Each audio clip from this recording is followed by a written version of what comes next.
الحمد لله نحمده ونستعينه ونستغفره ونؤمن به ونتوكل عليه ونعوذ بالله من شرور أنفسنا ومن سيئات أعمالنا من يهده الله فلا مضل له ومن يضلله فلا هادي له ونشهد أن لا إله إلا الله وحده لا شريك له ونشهد أن سيدنا ومولانا محمدا عبده ورسوله أما بعد محترم بزرگوں اور دوستوں، بات تو چل رہی تھی کئی دن سے اللہ کے ذکر کی، اس کے فوائد کی، اور اللہ کا ذکر کرنے والا کرتا ہے تو اس کا مطلب یہ ہے کہ جس مذکور کو، جس اللہ کو وہ یاد کرتا ہے، اس کو اپنی طرف متوجہ کرنا چاہتا ہے، اسی نے اس بندے کو اپنے توفیق بھی عطا فرمائی۔ تو ذکر کرنے والے کے ذکر سے پہلے اس ذات والا صفات کا ذکر کر رہا ہے، اس کی شان رحمت ہے، کرم ہے، عنایت ہے کہ اس بادشاہ نے جو زمین و آسمان کا پیدا کرنے والا، سارے جہان سے مستغنی، ساری دنیا اس کی فقیر اور محتاج، اور وہ سب سے غنی، بے پرواہ، ایسی ذات نے اپنے اس گناہگار بندے کو توجہ فرما کر توفیق عطا فرمائی۔ اس لیے یہ بات بہت بڑی عظمت والی ہے کہ جس ذات والا صفات کا ذکر کرنے کے لیے بیٹھا ہے، اسی اللہ نے اس کے ذکر سے پہلے اس کو توفیق سے بخشا ہے، نوازا ہے، اور اسی وجہ سے یہ اللہ کا ذکر کر رہا ہے۔ لیکن یہ بات پہلے بھی آئی کہ اللہ کا ذکر مکمل طور کے اوپر اللہ کے یہاں مقبول کیسے ہوگا؟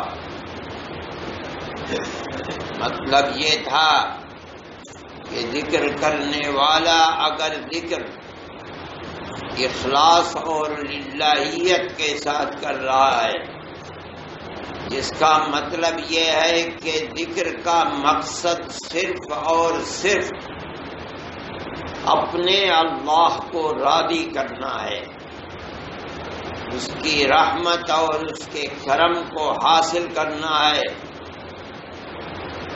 یعنی اس کے عذاب سے ڈرتا ہے، اس کی جہنم سے اپنے آپ کو بچانا چاہتا ہے، اپنے آپ کو اس کی جنت کا مستحق بنانا چاہتا ہے، تبھی یہ ذکر اللہ کے یہاں مقبول ہوگا۔ اللہ اللہ کہنا یا لا الہ الا اللہ کہنا یا سبحان اللہ، الحمدللہ، لا الہ الا اللہ، اللہ اکبر کہنا، اسی کی کوئی خصوصیت نہیں ہے، بلکہ ہر ذکر، ہر اطاعت، ہر عبادت، نماز، روزہ، حج، زکوٰۃ یا کوئی بھی عبادت ہو، اللہ کے یہاں مقبولیت کی شرط ہے کہ اس کا مقصد صرف اللہ کی رضا ہو۔ اگر یہ نہیں ہے، دنیا کا کوئی دوسرا مقصد ہے، تو آدمی کیسی ہی عبادت کرے، اس کو دنیا کے فوائد اگرچہ حاصل ہو جائیں، لیکن کل قیامت کے دن اللہ کے یہاں اس کو خدا کی رحمت اور اس کی رضا میسر نہیں ہوگی۔ یہی چیز ہے جس کو کہا جاتا ہے تقویٰ۔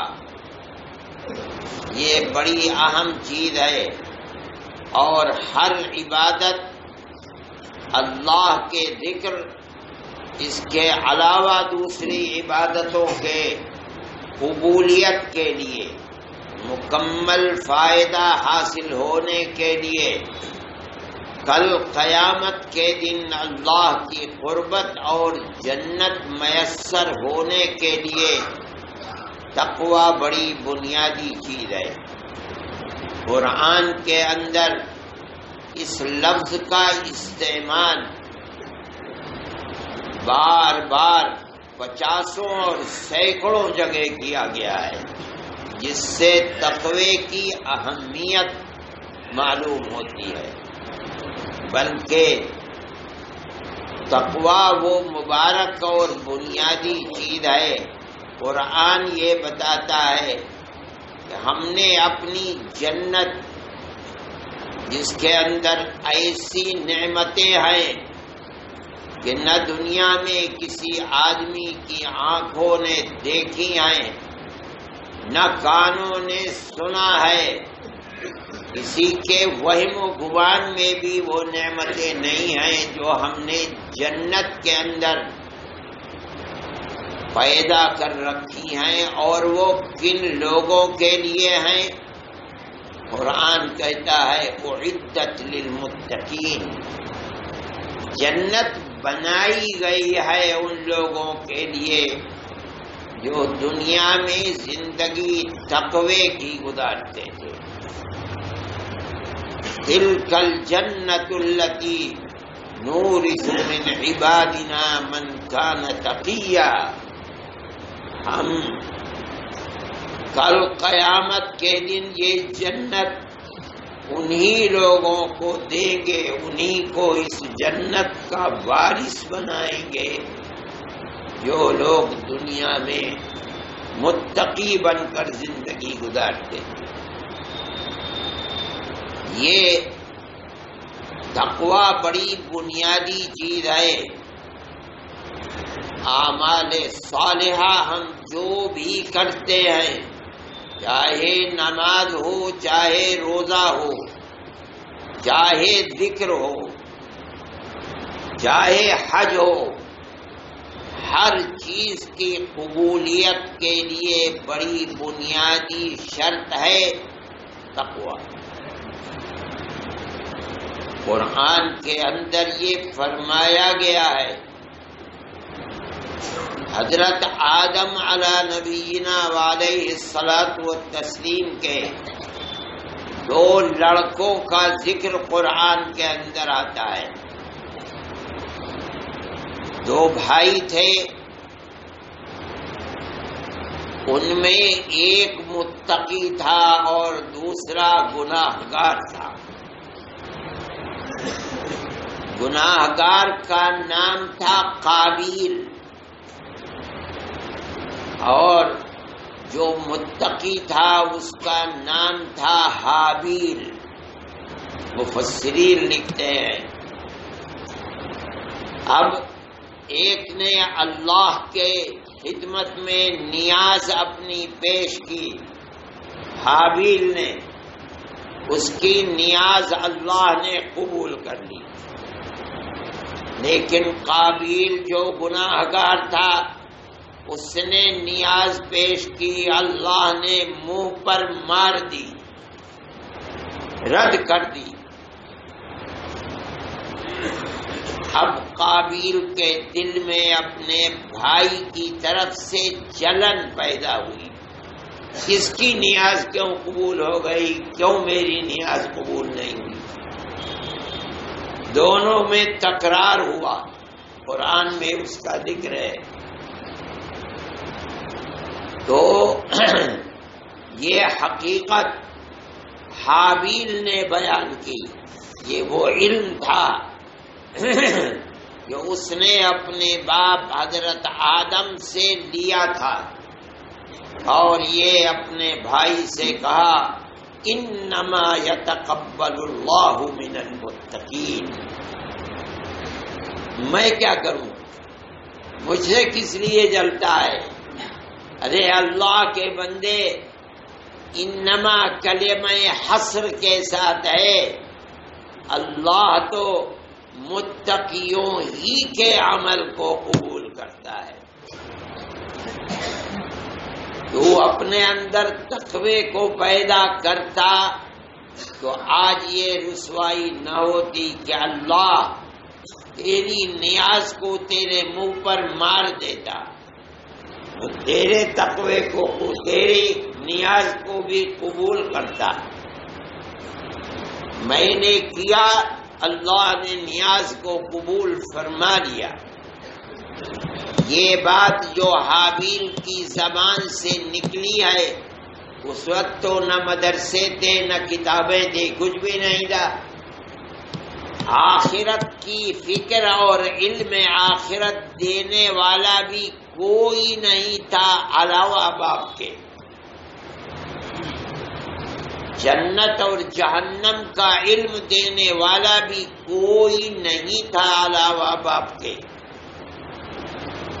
یہ علم جو پیش کر رہا ہے حابیل ان آیتوں کے اندر، اگر تو نے مجھے قتل کی نیت سے میری طرف ہاتھ بڑھایا، لئن بسطت الی یدک لتقتلنی ما انا بباسط یدی الیک لاقتلک، تو میں تو تجھے قتل کرنے کے لیے اپنے ہاتھ کو بڑھاؤں گا نہیں، قتل ہو جاؤں گا، مگر میں تجھے قتل کروں یہ میں نہیں کروں گا۔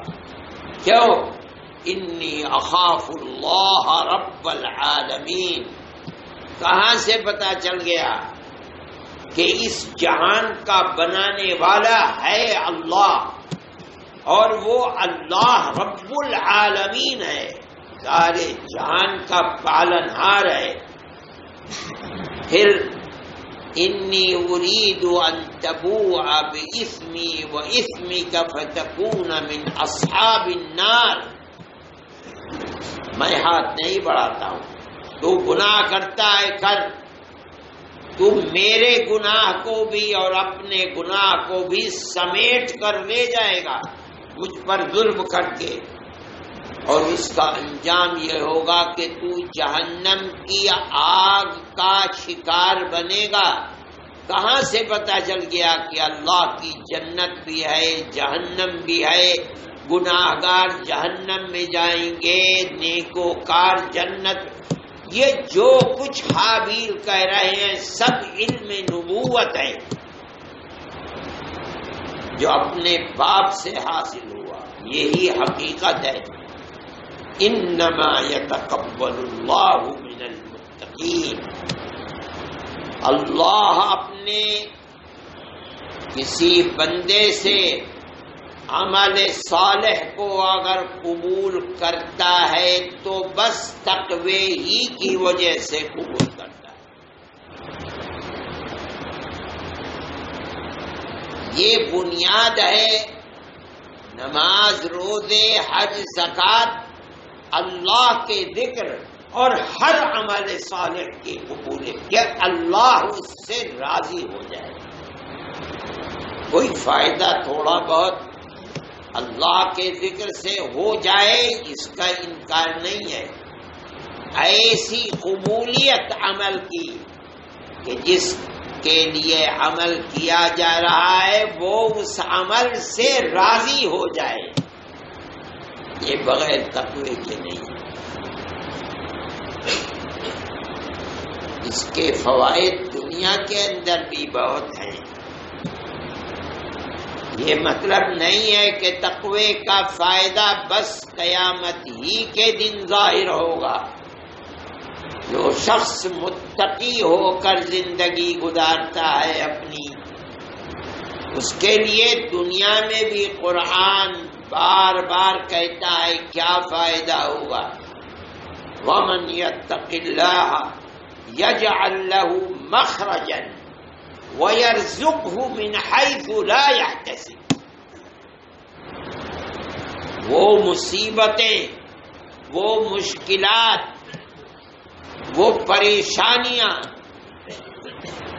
آدمی جن میں گھر کر حیران رہ جاتا ہے، نکلنے کا کوئی راستہ نہیں مل رہا ہے، دنیا میں ایسی ایسی مصیبتیں کہ آدمی پریشان ہو کر کے دنیا اس کے لیے جہنم بن گئی، نکلے کیسے نظر نہیں آ رہا ہے۔ اللہ قرآن میں فرماتا ہے دنیا میں جو تقوی کی زندگی بسر کرے گا ہم ایسی مشکلات مصائب کے اندر بھی اس کے لیے باہر نکلنے کا راستہ کھول دیں گے۔ کیوں؟ اس لیے کہ تقوی جو ہمیں محبوب ہے اور ہر عمل صالح کی بنیاد ہے، جہاں سے قبولیت کا دروازہ کھلتا ہے، یہ آدمی اس کو اپنے سینے سے لگائے ہوئے ہیں۔ پھر دوسری چیز وَيَرْزُقْهُ مِنْ حَيْثُ لَا يَحْتَسِبُ۔ دنیا، دولت، مال، پیسہ، سونا، چاندی کی طرف بھاگتی ہے آنکھ بند کر کے، نہیں دیکھتی حلال اور حرام کو۔ قرآن کہتا ہے کہ جو آدمی دنیا میں تقوی کی زندگی گزارتا ہے، متقی بن کر رہتا ہے، اللہ اس کو رزق ایسے دیتا ہے، اس طرح دیتا ہے کہ چھپر پھاڑ کر دیتا ہے، ہمارے یہاں بے حساب دیتا ہے، اس کو پتہ بھی نہیں چلتا کہ یہاں ہاتھ رکھوں گا تو یہ مٹی سونا بن جائے گی۔ متقی تھا، پتھر سونا بن جاتا ہے۔ بے شان و گمان رزق دیتا ہے، رزق دینے والی ذات تو اللہ ہی کی ذات ہے، لیکن یہ کیسے دے رہا ہے، کیوں دے رہا ہے؟ فرماتے ہیں جو تقوی کی زندگی ہمارے لیے گزار رہا ہے ہم اس کو چھوڑیں گے نہیں، بے یار و مددگار، ہم اس کی دنیا میں بھی مددگار ہیں اور اس کی آخرت میں بھی مددگار ہیں۔ یہ ہے تقوی، اس کے فوائد۔ پھر فرماتے ہیں وَمَنْ يَتَّقِ اللَّهَ يَجْعَلْ لَهُ مِنْ أَمْرِهِ يُسْرًا۔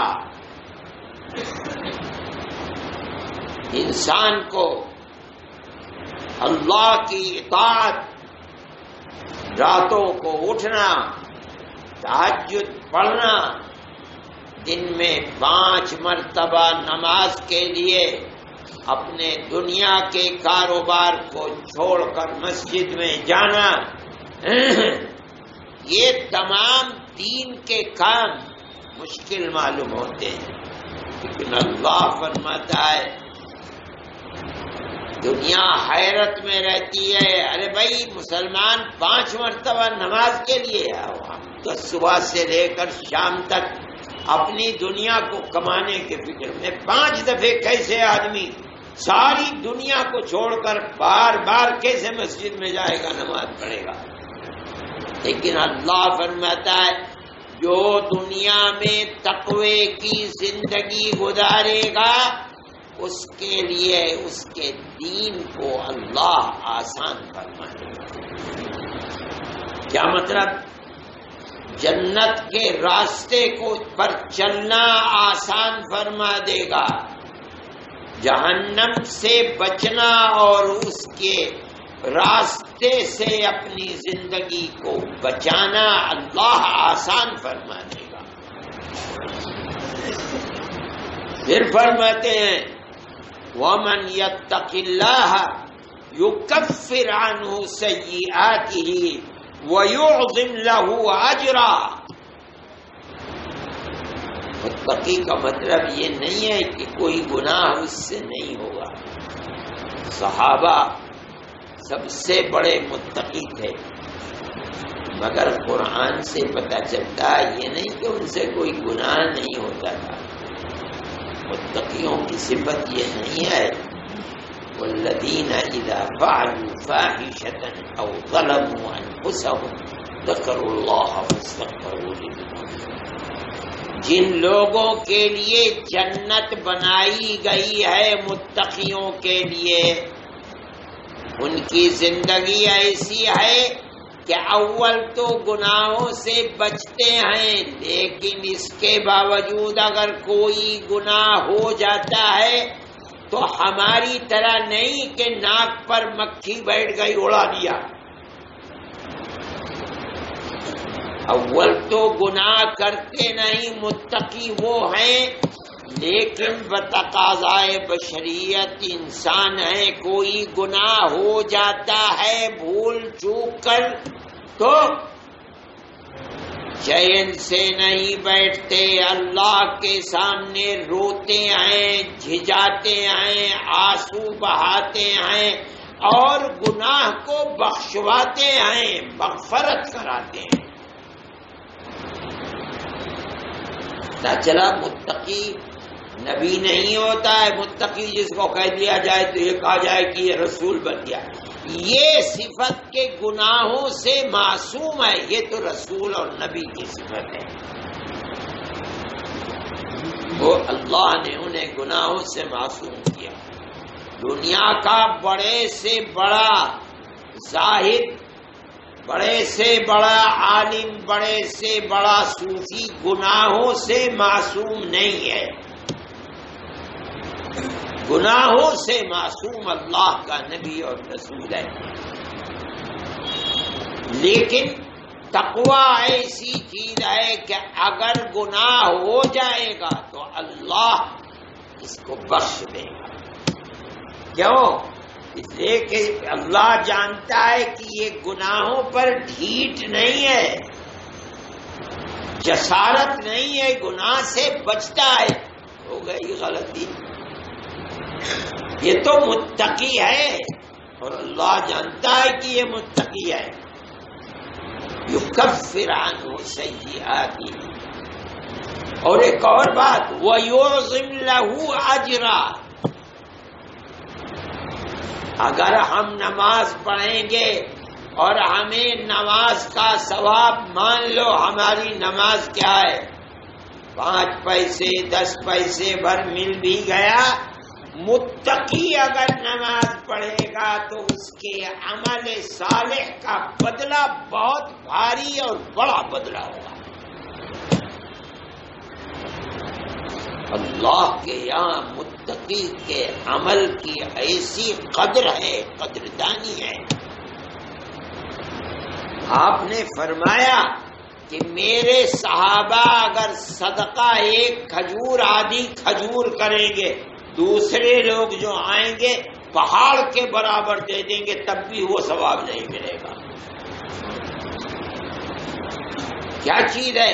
وہ تقویٰ ہے، بنیاد کسی انسان کے عمل کے بدلے کی، جس کا جتنا اونچا مقام تقوی کے اندر ہے ویسا ہی اس کا ذکر، اس کی نماز، اس کا روزہ، اس کی اطاعت، اس کا حج، اس کا صدقہ ویسا ہی اللہ کے یہاں مقبول بھی ہے، اور ایسی ہی اللہ کی رضا بھی اس کے ساتھ ہوگی۔ سوال پیدا ہوتا ہے یہ تقویٰ ہے کیا چیز؟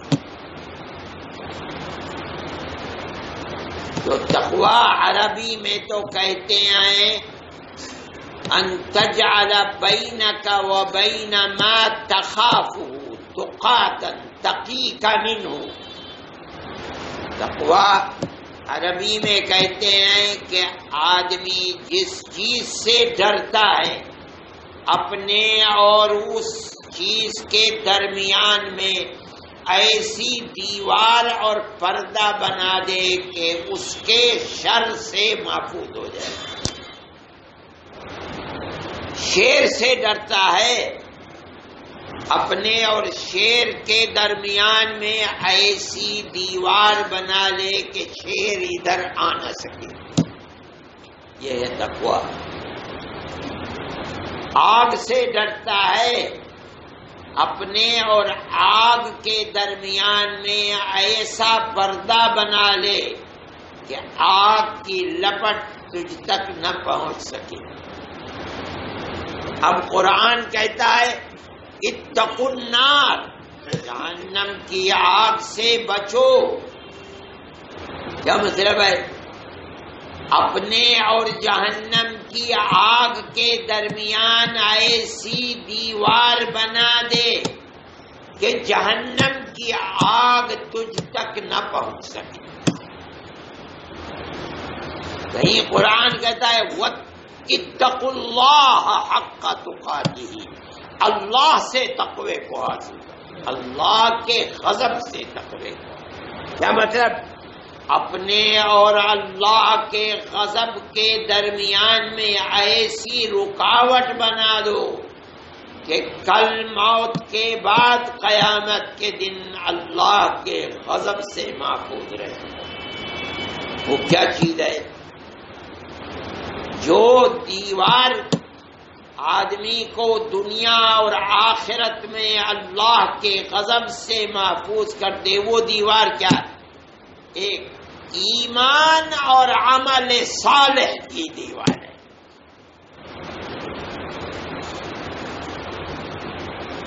ایمان وہ چیز ہے کہ جس دل میں ایمان ہے، جو لا الہ الا اللہ محمد الرسول اللہ کا کہنے والا ہے، وہ جہنم میں ہمیشہ کے لیے نہیں جائے گا.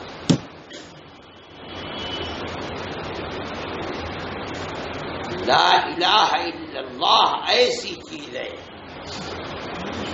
اللہ کی رضا بغیر لا الہ الا اللہ محمد الرسول بغیر کلمہ توحید کے میسر نہیں ہے.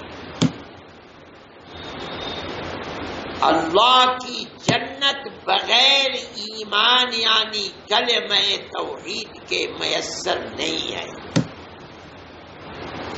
اللہ کی جہنم سے نجات بغیر ایمان کلمہ توحید کے میسر نہیں ہے. دوسری چیز عمل صالح، گناہوں سے بچنا، اعمال صالحہ کا کرنا. ایک تو ہے جہنم سے بالکل بچنا، ایک ہے جہنم میں جا سکتا ہے مگر کبھی نہ کبھی جہنم سے نکل کر جنت میں پہنچ جائے گا. دو چیزیں الگ ہیں. جس کے پاس ایمان ہے موت کے وقت تک عمل صالح ہے، گناہوں سے بچتا تھا، موت کے بعد بغیر کسی رکاوٹ کے سیدھے جنت. لیکن ایمان تھا، عمل صالح نہیں تھا یا بہت کم تھا، گناہ بہت تھے. ہو سکتا ہے کہ اللہ سارے گناہوں کو بخش دے، وہ تو ارحم الراحمین ہے. اگر نہیں بخشا تو بس یہی ہوگا کہ اپنے گناہوں کی سزا جہنم میں بھگتے گا، مگر موت ایمان پر ہوئی ہے، کبھی نہ کبھی یا تو گناہوں کی سزا بھگت کر یا نیک لوگوں کی شفاعت پر یا آقا انعامدار حضرت محمد صلی اللہ علیہ وسلم کی شفاعت اور ان کے ہاتھوں سے نکل کر جہنم سے کبھی نہ کبھی جنت میں جائے گا، ایمان کی وجہ سے۔ یہ ہے تقویٰ، ایمان اور عمل صالح کرنا، گناہوں سے بچنا، اپنے دامن کو بچانا، یہ بنیاد ہے کسی بھی اطاعت اور عبادت اور اللہ کے ذکر کی قبولیت کی۔ اللہ نے فرما دیا انما یتقبل اللہ من المتقین، اللہ تو بس متقیوں ہی سے قبول کرتا ہے۔ اس کا مطلب کیا ہے؟ ہر مومن کو متقی بننا چاہیے۔ کیا مطلب؟ ایک تو اللہ سے یہ دعا کرتے رہنا چاہیے کہ اے اللہ ایمان دیا ہے، اس ایمان کی آخری سانس تک حفاظت کرنا۔ دوسرے، ہر گناہ سے جو معلوم ہے کہ یہ گناہ ہے اس سے بچے، اور ہر عمل صالح کو اپنانے کے لیے قدم بڑھائے، یہ سوچ کر کہ اللہ کی جنت حاصل کرنے کا تو راستہ یہی ہے۔ تب انسان کی اطاعت، اللہ کا ذکر مقبول ہوگا، نہیں تو گناہوں کے ساتھ ساتھ اللہ کا ذکر بھی کر رہا ہے، اس کا خطرہ ہے کل قیامت کے دن اللہ کا ذکر جنت کی طرف لے کر چلے گا تو گناہوں کے یہ پہاڑ کہیں درمیان میں دیوار نہ بن جائے۔